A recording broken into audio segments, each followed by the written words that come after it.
Part 4 and the final video on the Lundin's Neck Pass features the final descent through the villages of Mtunzini and Notanda, which covers a distance of 3 kilometers.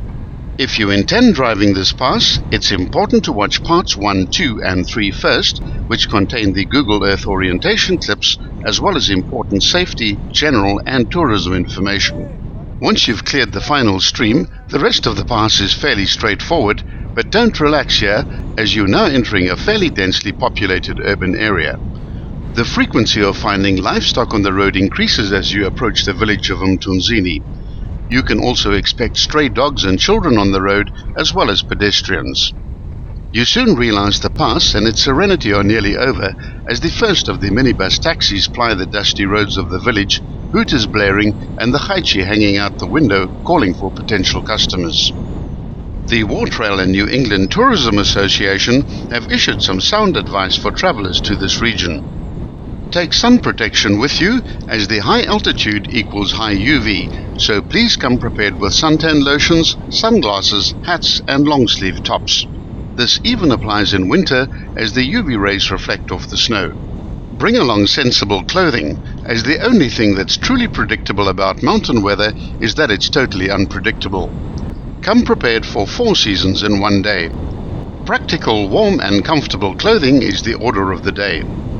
Note that there are no pharmacies in Berkeley East, Rhodes or Lady Grey, so it's sensible to bring prescription medication with you. There are, however, hospitals and doctors in the towns in case of an emergency.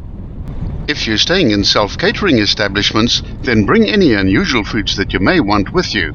There are supermarkets in Lady Grey and Berkeley East and a small supply shop in Rhodes, but you can only rely on getting basic foodstuffs. The supply of fresh fruit and vegetables is very variable. At the 12.1 kilometer point, just after entering the village, there's a fork in the road. Keep left on the main road, still descending steadily through the village.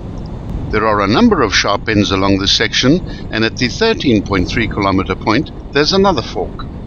To reach the end of the pass, keep right here as the road sweeps through a double apex right-hand bend, following the course of a side stream. The road now drops down between a few small buildings right next to the road via an S-bend which follows a small spur in the mountain ahead. The building on the left-hand side of the road is actually a water pumping station.